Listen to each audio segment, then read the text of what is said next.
The NBA Gambling Podcast on the Sports Gambling Podcast Network is brought to you by Honor Fantasy. They're hooking you up new customers, pay just $5, and Honor those funds use promo code NBA SGPN.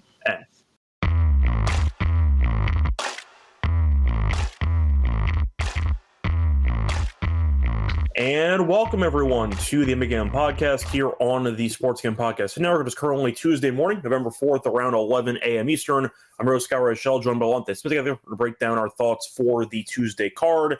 Not the deepest Tuesday card, but still better than nothing. So it should be a couple of good games on the card in general. Belante, how's it going with you? I know college basketball started last night. How do you feel so far about the basketball, either in the pros or the college ranks? Yeah, it's a whirlwind of games, so it's hard to keep up with it if you're kind of a casual. But yeah, I mean, good games. The pros, some good results. I think the Lakers looked good last night without Reeves and Luka. Mm-hmm. They stole a win on the road. Miami stole a win on the road. Detroit, there's a lot of road wins. I thought the Houston-Dallas game was really good, really competitive until kind of late, and Houston pulled it away. But some good basketball, man. I think it's some good basketball. We saw Giannis game winner. Yeah, man, it's going to be a good card coming up, and looking forward to another week. Yeah, shout out to Julius Randle for a triple-double against the Nets. Yeah. That still counts as far as I know, even though it was against the Nets. So that does count towards his career triple-double, so nice job by him there. You mentioned the Giannis game winner and how the fans were booing Miles Turner and how they wanted for Turner, whatever makes them feel better. A nice win there for Milwaukee. Besides that, Boston lost. I know Jaylen Brown called it the officiating because he tripped over somebody's corpse on the court and turned the ball over down the stretch, which I thought was a foul, but whatever. Knicks had a nice second half. Towns at 33 points, so nice job by him there. Grizzlies lost again. Ja was horrific from the floor again. He ended up having a double-double, but he was 5 of 16, 0-4 from 3. Still can't shoot, so besides all of the personality issues and him not getting along with the coach, the fact is he still can't shoot, which does limit his actual upside on the court. Joker had a solid game, 34, 7, and 14, as they ended up beating the Kings. You mentioned the Lakers dominating, 29 points, 10 rebounds. A nice job by him against his former team. And the Heat ended up winning. I know we talked about it on air that the Clippers do have the Thunder today, so we thought it might be a bad look-ahead spot for the Clippers. I'm not sure if it was a look-ahead or just the fact that Miami is actually pretty good. But either way, the Heat got the job done as they almost choked the game away, but they held on to win by 1. So overall, good card. I know that I was sweating out my lock on the show yesterday. I had Nurkic, out of all people, over 9.5 points, and he has a putback layup with like a second to go to get him to 11. So shout out to Nurkic. The double-double was 280, so hopefully you ended up tailing that as well. But either way, Nurkic to get over 9.5 points did get there. What a very fun sweat. All right, anyway, I'll ask you. Before we get into it, let me ask you a few questions. So basically, it's just one question that I posed to a couple of people that are kind of in the basketball media. Why the hell did I bet on Nurkic? Is that No. It's a little bit more enticing than that. It's about Ja. So okay. I don't know if you saw his post-game interview last night. I was going to say after the Pistons game or the first one? Yeah, the Pistons game. Did you see that one?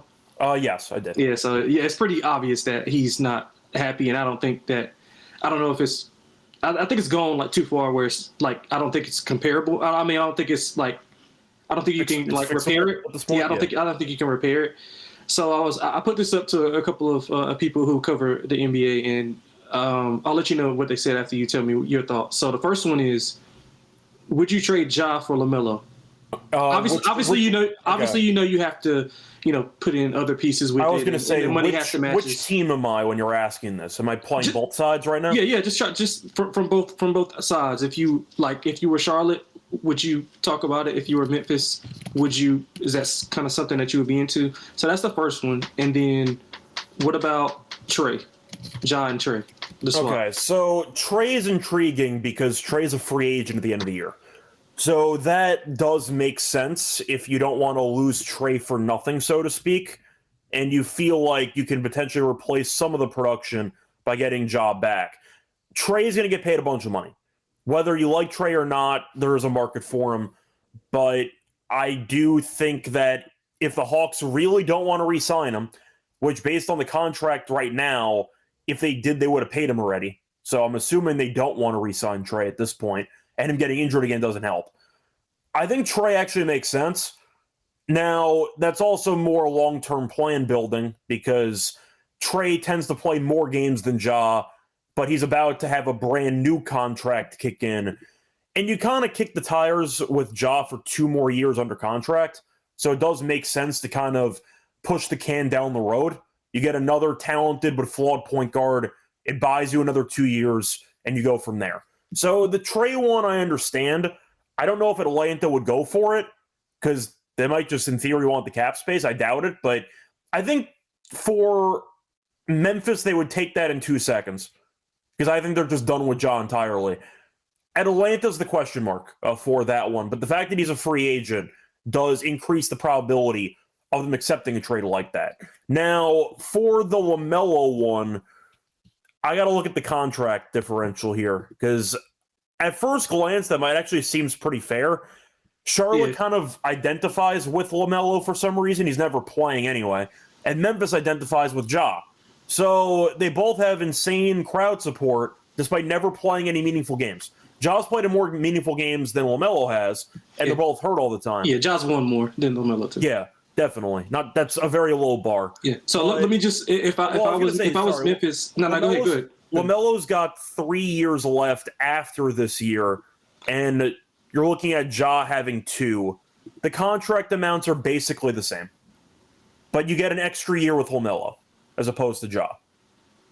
Oh, look, I'm low on all 3 of the players you just mentioned, so I would probably accept that. The Trae one I would decline if Trae had more years at this point. But the fact that Trae is going to be a free agent at the end of the season, you probably don't want to pay him. I think you're probably accepting. So I would say yes on both sides, but I'll ask you because I think Trae right now, just based on durability, I know he's hurt too, but I'd rather have Trae than Ja Morant. Wouldn't you? I think it's about the same, to be honest. Both of them have. I mean, Trae's won at a higher clip. They both have shooting issues. Trae's the better shooter, obviously. So I think it's kind of a wash. The LaMelo one I find really intriguing because that was very fascinating. Yeah, I know some people in Charlotte who. They love LaMelo there, obviously. Yeah. And the fan base loves him. I mean, he's like one of the mega stars. I mean, he's like a superstar. Like, yeah, truly, like one of the superstars. Memphis at least made the playoffs a couple of times. The most meaningful game LaMelo ever played was them losing by 90 in the play-in game with Borregos at head coach. Right. Yeah, and so, but it's interesting because I mean, Ja will be closer to home. I don't know if that's a good thing or bad thing from South Carolina. But. Yeah, I find it intriguing. Just a couple of people, I just threw it around to a couple of people who cover the league and who obviously know more about the trajectory of people and how things work in the league. And yeah, that's one of the 2 things that I tossed to them, and they kind of said similar to what you said. It kind of just depends on the other things that you're getting with them, and what Memphis wants to do, because essentially. I think they want to build around Jaren, and I think that's kind of spearheaded this tug of war between these two. For the record, I'm not excited about that point either. Just for the record, I'm not a Jaren Jackson guy, but they traded away Bane already, got a bunch of picks. You could trade away Ja, try to get some picks back too. So I like, in theory, the hypothetical trades you just brought up because they all have their own flaws, and they all might have, I don't want to say overstayed their welcome, but it kind of feels that way. Charlotte, you could argue, is intriguing, but if Miller can't stay healthy, then who cares? It doesn't really matter. For Atlanta, they're underachieving right now, which is kind of the story of the entire Trae saga over there, but he's also injured right now, so we'll see how he looks when he comes back. He's going to be out for about a month, give or take. Yep. I mean, LaMelo's never healthy anyway, and Ja's never healthy. So if you're asking which trade's more realistic, I think it would be the LaMelo for Ja one. But Trae being an impending free agent does open up a lot of possibilities for Atlanta to maybe pull the trigger. Yeah, one guy that works for the Hornets said they wouldn't accept Ja. I can understand that. Yeah, they said that like they wouldn't. I mean, obviously he's not making decisions. He just works for the organization. But do you think LaMelo is a more talented player than Ja Morant? Ignoring injuries, just going solely based on what you see on the court, do you think LaMelo is better than Ja? That's a good question. Because they're both flawed in their own ways. That's a damn good question. That's part of the question, because if some people in Charlotte think LaMelo's better than Ja, then why would you ever even consider doing that deal? Yeah, I probably would side with LaMelo. I probably would. I mean, just because of the shooting alone. Because obviously you can't, people are playing back on Ja, and that's kind of taken away from his ability to get to the lane, which is kind of his superpower. But I think it's really close, though. I think it's, really, really close, decimal points close. But I probably would, if you're telling me if I had a team full of, robots and I had to win a game against that other person that I don't pick in those 4 robots, I would take LaMelo. Yeah, I think I agree. Look, I think Ja's obviously a very talented guy, but the fact is I think LaMelo can do a bit more. Both guys don't guard anybody, so defense is kind of a push at that point. LaMelo can shoot arguably too much because he does take some terrible shots, but both guys mentally are unserious, so I do think there are some mental concerns for both guys. So solely talking about on-court presence, I do think LaMelo is a bit of a better all-around player, but he's still a guy who I wouldn't want on my team. Yeah, so. It's close, man. It's close, and I'm higher on Ja than a lot of people. I think I would take LaMelo over Ja as well, but I recognize the flaws in both players. I think Memphis's game plan, though, isn't even to get one of those 2 guys. They'd rather get picks. Because if you wanted to get another point guard who would be your star attraction, then why did you trade Bane for a bunch of first-round picks? Yeah, I feel like you're positioning yourself for a rebuild entirely, and if you can get multiple first-round picks for Ja, I think that's the trade they'd rather have. Yeah, smart front office, though. They're one of the smartest front offices in it. Draft well, they develop well, they make great moves. I don't think they've made us when's the last time we talked about Memphis making a bad, horrible move? They're very good at drafting. We talk about this every year. Their draft history and even Coward this past year has turned out to be a really good piece in that draft class. Yeah, they're very good at making their own talent, but unfortunately, some of the guys that they picked and handed the keys to the franchise with have had their own concerns. So fair enough. Yeah, I didn't want me to go off on that route, but yeah, that's just interesting that I thought. No, it's fine. I mean, I appreciate you bringing it up because I agree with you that in general, the Ja situation in Memphis is not sustainable. I think he will be traded at some point. Mm-hmm.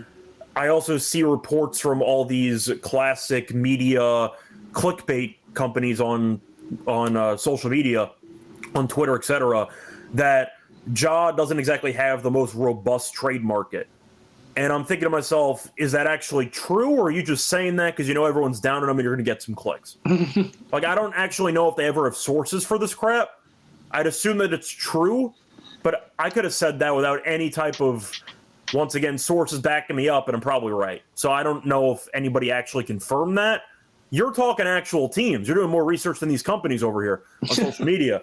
I'm just speculating that based on the sideshow distractions and the lack of shooting and the fact that he's plateaued as a player. Ja's been the same guy for the last 3-4 years on the court. I do think he'd have less of a market than people would realize. Yeah, I agree. Then again, Bane went for what, 3 first-round picks? So I don't know what robust market even means. That's a good point. Because if Bane's going for 3 picks, you're looking at Ja probably going for at least 2. So that's where I'm at. But either way, once again, pretty entertaining card, and we'll make some money hopefully here on the Tuesday games. Anyway, so before we get into any of the games for Tuesday, a reminder that you can check out college basketball. Started yesterday. I know Lante's big into college basketball, so if you want some thoughts there, you could ask Lante. Make sure to subscribe to the College Experience to catch their daily podcasts. Download the SGPN app for free college basketball picks. So moving on to the games here for Tuesday. Starting off with Milwaukee, fresh off the game winner by Giannis against the Raptors traveling to Canada. Raptors are favored by 4.5. The over-under is at 236.5. Now, as of right now, Toronto's favored by 4.5. Even though nobody's listed for the injury report for Milwaukee besides Porter Jr. Having said that, that does feel very, very shady. So much so that I'm assuming Giannis will get added to the injury report at some point around, 1 p.m., give or take.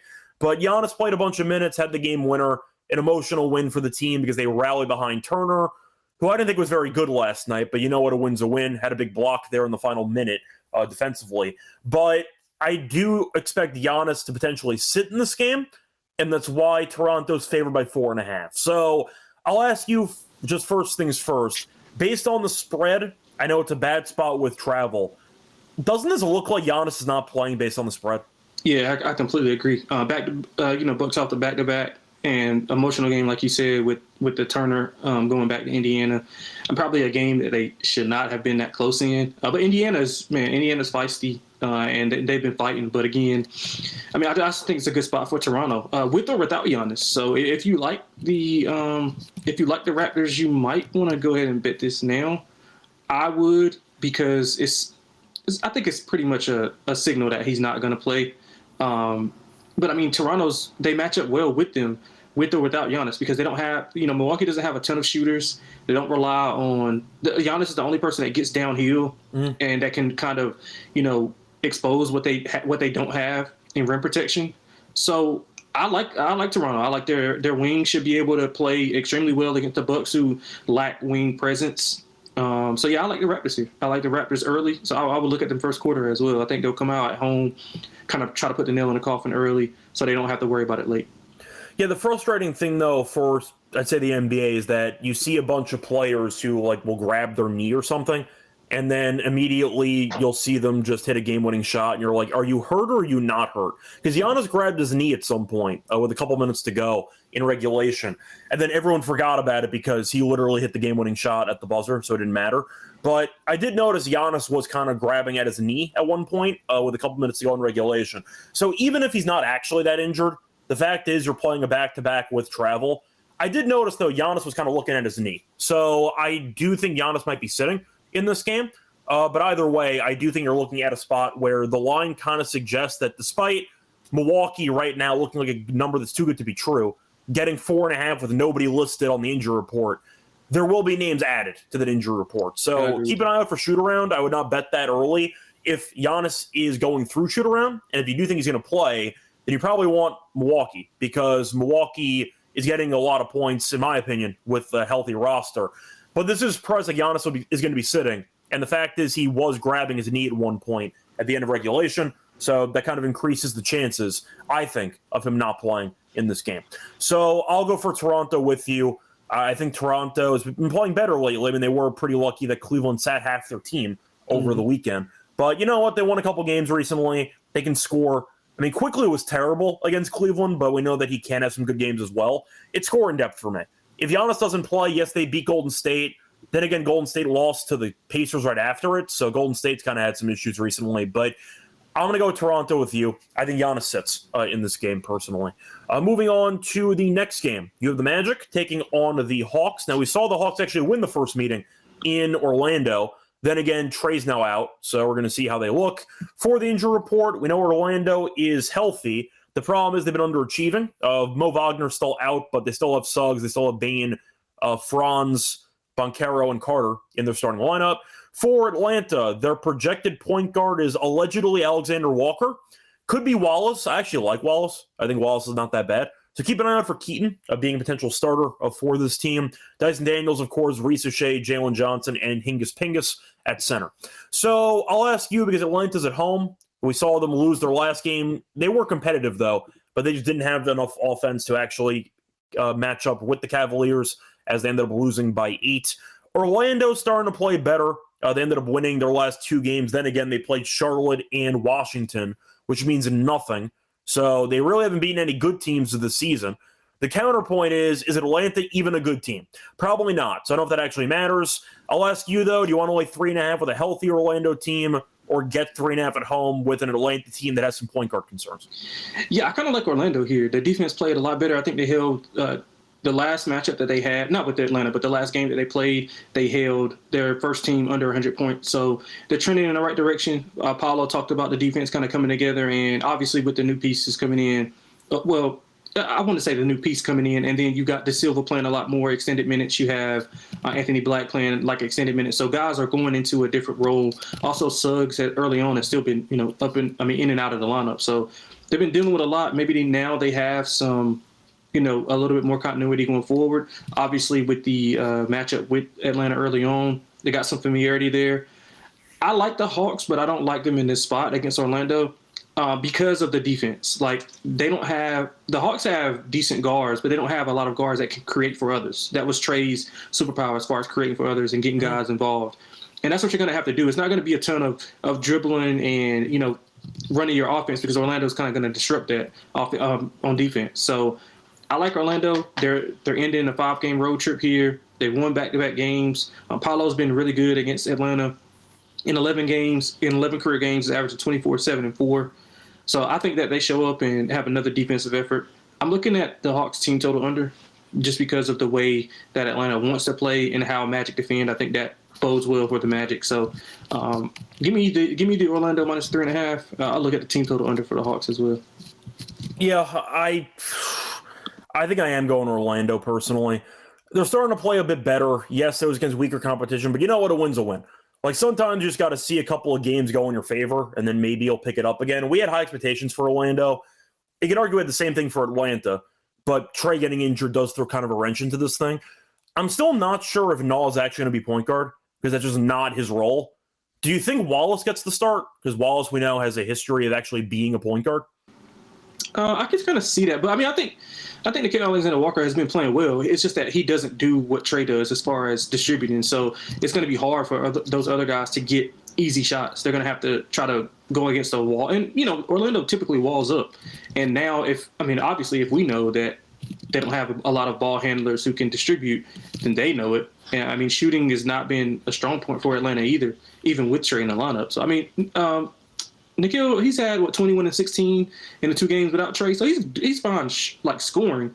It's just that I don't think he'll be able to distribute at the level that that Trey does. Not that a lot of people can, but Wallace, I don't think he's much of a distributor either. So I think I would rather just go with Naw. Well, once again, I believe Wallace didn't he have a triple-double in the last game of the season last year when all the scrubs end up playing because it doesn't.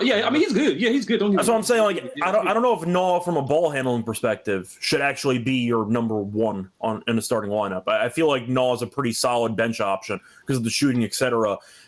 I would go with Wallace personally because at least that's his true position. I get you have more length using Naw at the point guard spot, but that's really just not his natural spot. So I would rather him come off the bench personally as kind of just an energy scorer.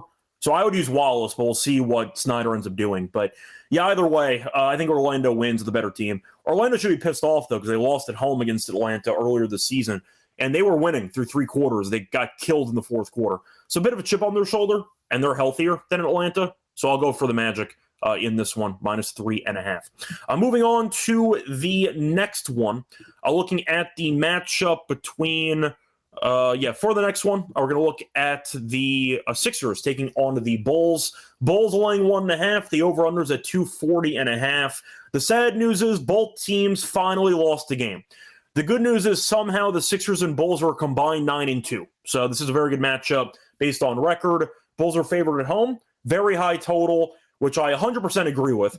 For the injury report for these teams, both teams are relatively healthy. Kobe White's still out, which has been the case all year. Dosunmu is questionable. For the Sixers, Paul George is still out. McCain is probable, so their bench should get better. Now, both teams look good. I like the over. Both teams play fast. Both teams defensively don't really guard anybody.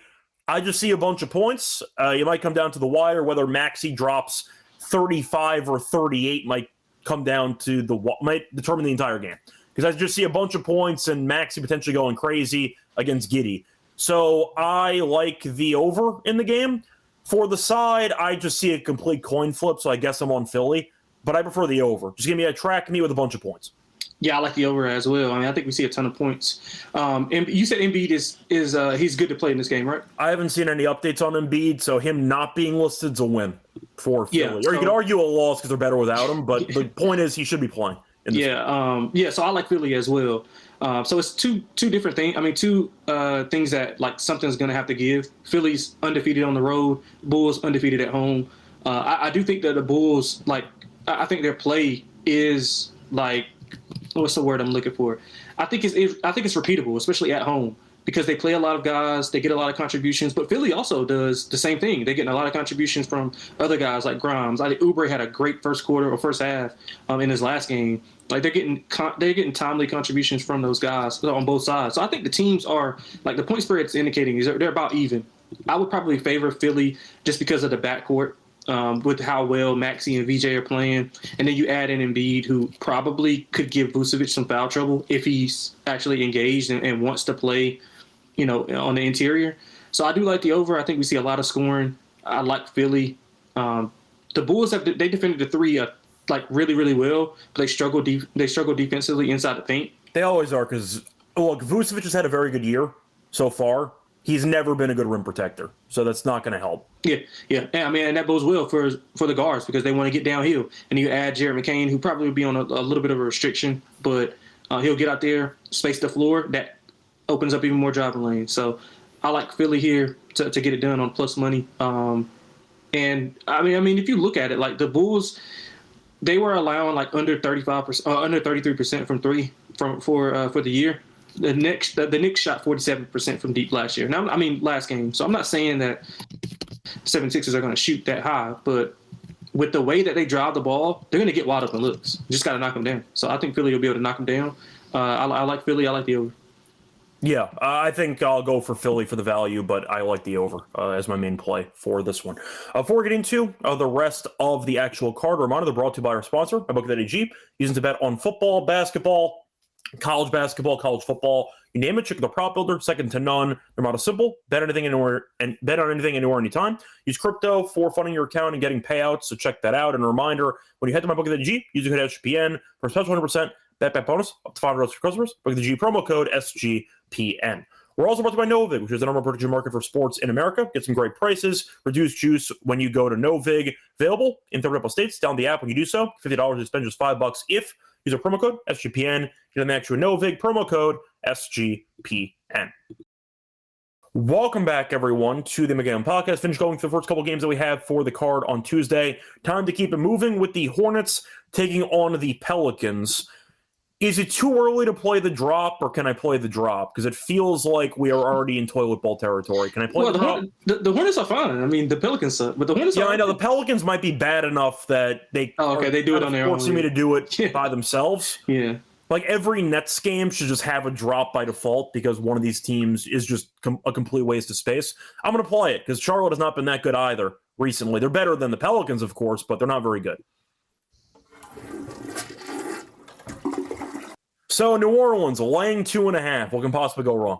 You're looking at the over-under 237.5. Now for the injury report, LaMelo's questionable, which might explain why, of course, New Orleans is laying points. Then again, Zion's questionable. There's a shocker. And Missy's questionable. And DeJounte Murray's out going through some marriage stuff on Instagram.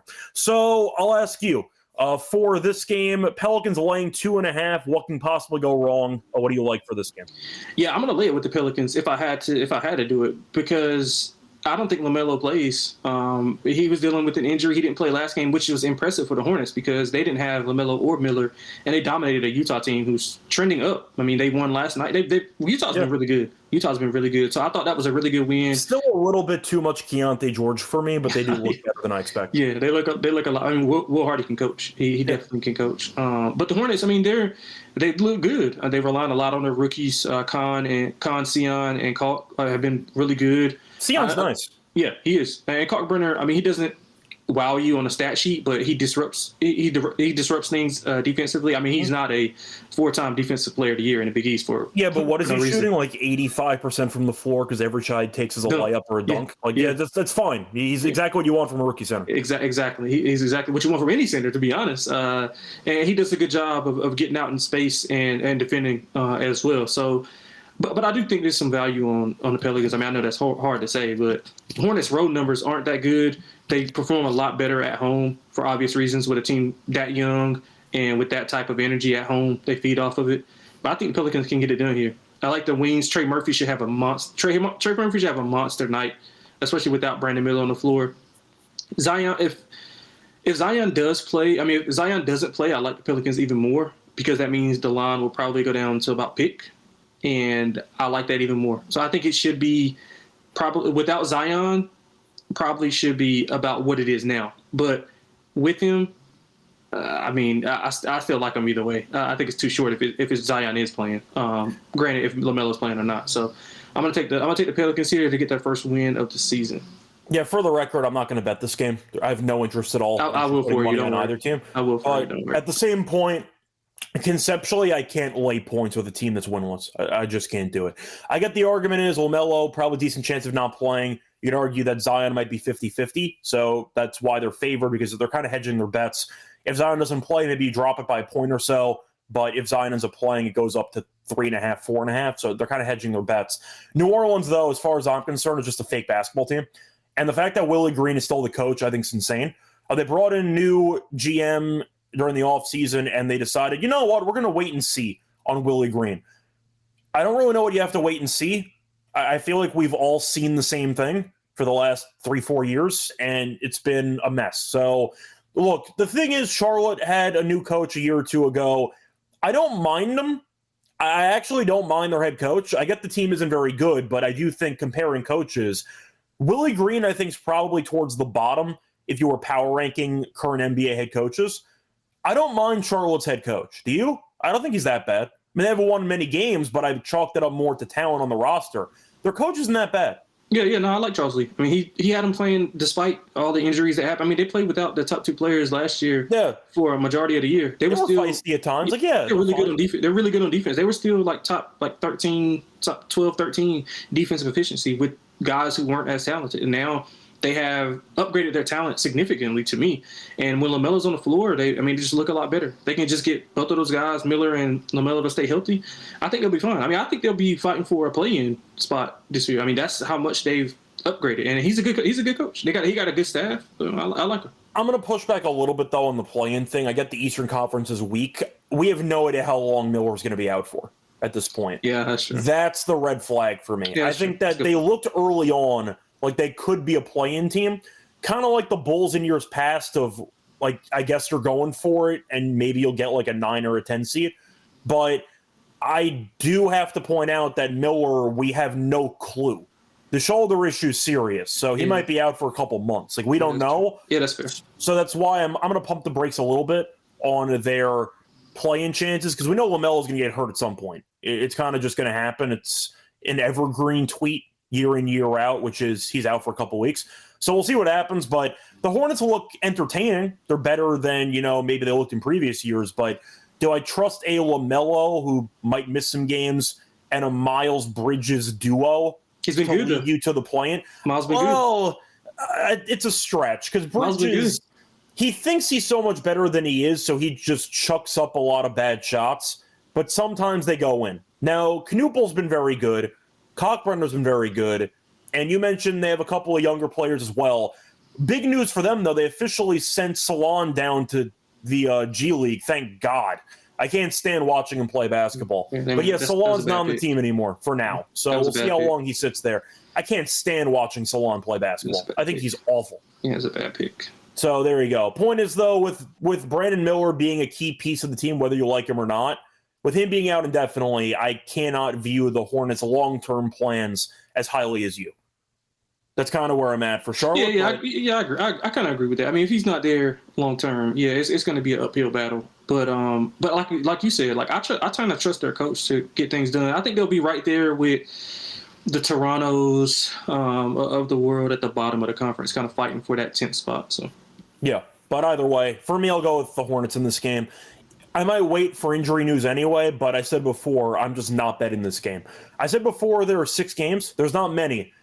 There are a bunch of games better than this one that you might want to bet on. If you want to go for some player props, I don't mind that. If you want to go for like Cockbrenner double-double, because they just have size, and you're looking at New Orleans having none of it.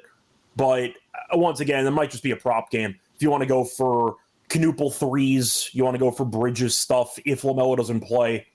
If LaMelo doesn't play, I know the green light was already green for Bridges, but watch out. It might be a dangerous green light for that game. Yeah, Khan's been shooting the hell out of the ball, man. He's been good player. He's been shooting the hell. I think he's got three threes in every game this year.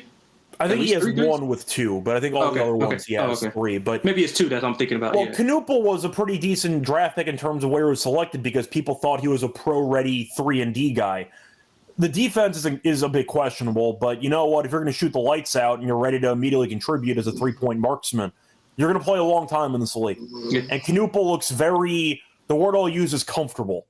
He looks very, very fluid. He looks very, very intelligent when it comes to relocating, finding open spots on the perimeter. He has a pretty high basketball IQ, and you notice it when you watch him play. So I like him as a prospect. So we'll see how he looks for the rest of the rookie season, but he could be a decent prop option for this game. Moving on to the Suns taking on the Warriors. So the Suns have been playing better lately. Suns are 3-4. They're 0-3 though on the road. For the Warriors, they're 4-3, 3-0 at home. So they might be just a classic old Warriors team, great at home, bad on the road. Same thing with the Suns, arguably. Before the spread here, I see about 11.5 or 10.5, and the over-under is around 233.5. Golden State looked like a world beater earlier this season, then lost back-to-back games against shorthanded Milwaukee with no Giannis and shorthanded Indiana in their last game. So once again, good at home, bad on the road. Luckily for them, they're at home this time. For the injury report for both teams, I see Dillon Brooks being out, Jalen Green being out. Besides that, for Golden State, no Horford, no Melton, and no Tui. So for this game, Golden State laying a ton, but they're at home. To be honest, I'll be different. Give me the Suns plus the 11.5. They've played better lately. Yes, the home road splits are alarming. Then again, Utah won a road game yesterday, so it's not impossible for these teams to actually win games. Golden State, I think, is a good team, but for whatever reason, those last couple of games against compromised opponents, not covering is one thing, but you can't lose both games outright. That just can't happen if you're going to be competing for a top 4 seed in the Western Conference. You can't punt those 2 games away. So Golden State might have some concerns. Phoenix has played better. I'm not saying they're a great team, but you know what? They got off to a really bad start. They look like an actual basketball team right now. I'll go for Phoenix plus 11.5. Yeah, I completely disagree. That's fine. Once again, yeah. I just don't want to lay 11.5 with this team right now. I mean, I would lay it. I mean, the Warriors are coming off those 2 lackluster performances like you talked about, and Steph, Jimmy both called out the team about challenged them to be better and be more consistent. Steph said it was kind of on him to not get the offense going, and he kind of settled for some stuff. And Jimmy called them. I think he called the team just not giving a fuck. I think that's what he said, just not caring. So I think that they respond to that in a big way. And I mean, you talked about the Suns' home road splits. They're winless on the road. Warriors undefeated at home. Suns' road loss is about a total of 53 points. Yeah. I think the Warriors put it on them. They're coming off 2 days rest after having to harp on losing to those back-to-back games to the Bucks and Pacers, who are legitimately outmanned. They're legitimately outmanned by a lot of teams. So I think the Warriors come in first quarter, first half, full game. I love the Warriors in this spot. I think they may win by 20. Yeah, I mean, the Suns haven't been good, but they've been competitive in a decent amount of these games. So they did. Yeah, that's true. They shut down Wemby, so that counts as something. They tried to play defense for a game. They gave up 118 points. I'll just ignore that. A point is that they shut down Wemby for a game. But, yeah, I think Golden State wins, but I think it's a classic Golden State game where they randomly are up the entire game. You look up and it's a 5-point game, and you're wondering how the hell we got here because they've been leading for about the last 43 minutes. So I'm going to go with the Suns plus the points. Maybe Golden State 1-10 could be an angle there, but I think Phoenix hangs in there. That's kind of my thoughts for this one. Moving on to the last game, you have the Thunder laying 7.5, taking on the Clippers. Clippers on a back-to-back after losing that heartbreaker to Miami yesterday. For the over-under, I see 220.5. For the injury report, as far as I know, Kawhi might not play in this game. Beal's questionable. Who cares? For Oklahoma City, Dort's questionable. J-Dub is still out. And besides that, Ajay Mitchell might not play. He's questionable as well. And the other Jalen Williams is questionable. So OKC's still injured to hell and back. Nobody cares. They're 7-0. So they keep winning games. Clippers are 3-3. Been very unimpressed by watching them. It's why I liked Miami yesterday. Somebody mentioned in the comment section about there was a potential look-at spot against OKC. So that was kind of the official, I'd say, stamp of approval for taking Miami yesterday, and they went outright. But watching the Clippers play, I'm so unimpressed. They needed a game-winning buzzer beater against the Pelicans. They lost to Miami. They got blown out by 90 against Utah. This team just doesn't look like they're fully mentally engaged, and maybe they'll pick it up at some point, but I'm just so unimpressed by the Clippers. just in general. It feels like besides the performances, it just feels like mentally they're not fully invested in each game. And maybe you'd agree or disagree with that, but the vibe I'm getting is it feels like they know that they're a talented team, so they feel like they're entitled to wins, and they just coast the entire time. And it leaves them vulnerable to losing games. So you could argue against OKC, maybe they'll show up with a purpose and they'll actually get the job done. Kawhi might not play. It's a back-to-back. Do you feel the same way, though? Watching the Clippers, there's a sense of like superiority, or it feels like they look at teams that are beneath them and say, oh yeah, we're going to win this game. And they just don't give out their full effort and they almost lose. Do you notice the same thing? A little bit of both. I think they just play down to their competition. They play up to their competition. That's the way I would describe it, in like layman's terms. But yeah, the Clippers just don't seem like they are just fully committed to just burying bad teams. And that's kind of a red flag because this team got embarrassed in Game 7 last year. And they just came out kind of just going through the motions. Well, they got embarrassed the first game of the year. Yes, they did. They just came out and just like, oh, yeah, we're just going to win games. And I'm like, well, the other team's not going to give it to you. You still have to try. Yeah, I think JT brought up a great point as well. I think both LA teams suffer from the same thing. They don't have a ton of athleticism. I mean, this league is getting more athletic by the year. And we got younger guys on the wing, especially in the West. Like, you think about some of the wings that are on these teams in the Western Conference. Like, you have to be able to defend those wings. And Kawhi's still a good defender, but he's definitely not what he used to be. James Harden, obviously, no defender. Like, they have older guys who fit well in more of a playoff setting. I think they're a playoff team and not a regular season team. But I will say, in this specific spot, I do like the Clippers simply because of what we just talked about. They play up to their competition. They play down to their competition. Thunder are coming in. I mean, the Thunder are so good. Like, they're shooting 31% from three in their 7-0. And they're still winning every game. 31%. They can't shoot at all, and it doesn't matter. And they have injuries to. I mean, their second best player. Their second best player is out. He hasn't played all year. Chet's been out. Like, so SGA, AJ Mitchell, and I'm about to say Andrew Wiggins, Aaron Wiggins. Like, they have all these guys who are stepping up, and I just think that may catch up with them here in LA. The Clippers I think they're gonna give everything they have to kind of be competitive and maybe even shock the Thunder and win this game. So I like the Clippers. I think they keep it close. I think they have a shot to win it. And it might be one of my dogs later on. Yeah, I see that Rozier in the comment section is mentioning that, losing Norman Powell is a big deal. Definitely, especially when you're replacing with Bradley Beal, who's done absolutely nothing with this team so far. Powell's been good. The issue is part of the reason why the Clippers got rid of him. He's already been injured with Miami. But I do think Norman Powell is clearly better than Bradley Beal in 2025. But you save money. And that's why the Clippers did it, because they're paying Beal $5 million a year, and Powell's making what, like 20? So you tried to save some money, but Beal's been a mess with this team so far. I think that the Clippers are going to be very competitive because I agree with you. I do think they're going to live up to the reputation of playing up to competition, playing down to competition. At the same point, though, Kawhi, some people think might have sprained his ankle yesterday, so we'll see if he ends up suiting up or not. They have enough ball pressure to really frustrate the ball handlers for the Clippers. I like the under in the game. I mean, you mentioned that OKC can't shoot. And the Clippers, I think, from an actual turnover perspective and from a comfort perspective, the Thunder are going to be in their jersey the entire game, just pressuring ball handlers, forcing Harden to work a full game after playing yesterday, maybe even picking him up full court just to try to take some energy out of his legs. I see an ugly game. Totals dropped around 2-3 points. I agree with it. The side might be tricky, but I like the under in this game. Completely agree with that. I think you brought up a great point. And we know the Thunder have they have just a bevy of guys who can come in and just play as hard as they can for a 7-8 minute stretch, and then they come out because they got other guys who come in and do the same. Caruso at the point of attack, Wallace at the point of attack. Like, they have so many of these guys that can do that. So that could be an issue, which I think will slow down the game and make these teams execute in the half court. So yeah, I completely agree with the under. Love it. Yeah. Anything else you want to add for the actual card today, or should we just move on into our actual picks? Anything you want to talk about?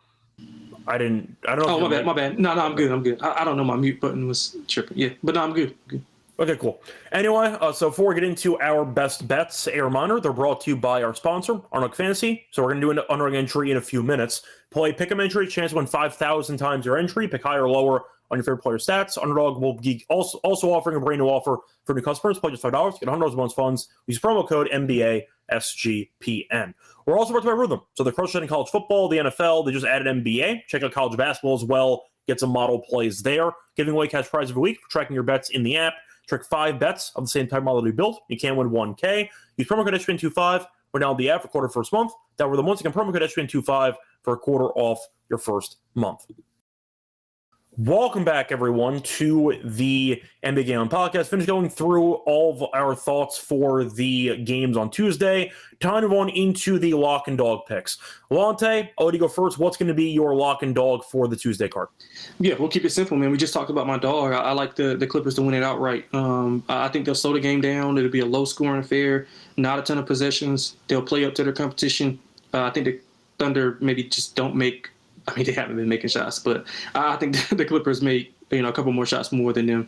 And this could get better if Kawhi's announced out, but I'll go ahead and take it now. Obviously, we're not going to be on a few hours when the injury report comes on. But, I mean, if you like the Clippers, I would kind of wait a little bit just to see if he's going to be ruled out. I think it's kind of teetering that he's in. I think it would be closer to like 9 if he was out. So I like the Clippers to get it done regardless with or without him. So I'm going to take the Clippers as a dog. The lock, -3.5, first quarter, Golden State. I talked about the issues that Jimmy and Steph both challenged those guys with. So I think once your two leaders, especially Steph, who's kind of a quiet leader, is sounding off on the effort. I mean, he blamed himself first, but I think they come out with a vengeance early on and buried it soon. So I'm going to take -3.5 first quarter for Golden State. All right, so for my lock, I'm going to go with Orlando, actually. I think it's a pretty small number. Orlando's laying 3.5. They lost to this team earlier this season. Trey's out, good revenge spot. Orlando, we had expectations for this season. They were bad early. You know what? They beat up on the bad teams 2 times in a row, beat Charlotte and the Wizards, each by at least 16 points. Playing better. Atlanta, without Trey, I know Jalen Johnson is a demon who can just take over in a point-forward role. Still not the biggest fan of the supporting cast, and Trey is still a big piece to this team. But Orlando's the better team. I think 3.5 is too low, and there's a revenge angle for Orlando here. Give me the Magic. I'm -3.5. Play that theme song. I'll go with them to get the job done here as my lock. For my dog, there was one prop I was actually looking at, but I'm wondering if there's anything else I'm interested in. Do you think Dort plays in this game? He does. I mean, I don't think he does. They don't have any incentive to play any of their guys because they have so many people. So if you have an injury that's probably going to last, let's say, for instance, he could probably come back if he needed to for a game. I think he might take an extra game off just because of the depth that they have. So I don't think he plays. Yeah, so I'm going to gamble on that because I agree. I'm going to go with Caruso, who I think is going to play more minutes if Dort is out. Give me Caruso block at +146. I like the price. He's been good so far this season. I get the Clippers don't allow many blocks, but you're looking at Caruso's numbers, even including the finals last year. He's had at least 1 block in 6 of the last 7 games. So the fact is his minutes are usually in the teens, maybe low 20s. If Dort does not play, bump in usage there. Give me Caruso, great defensive player. I'll take him to get a block here at around +146 as my dog for the show. So moving on to underdog for the show. Any actual things you want to consider for an entry? Anything you like? I mean, I like Steph. I like Steph a lot. I think they don't have any point of attack defenders on the perimeter. Ryan Dunn's probably a little bit too slow.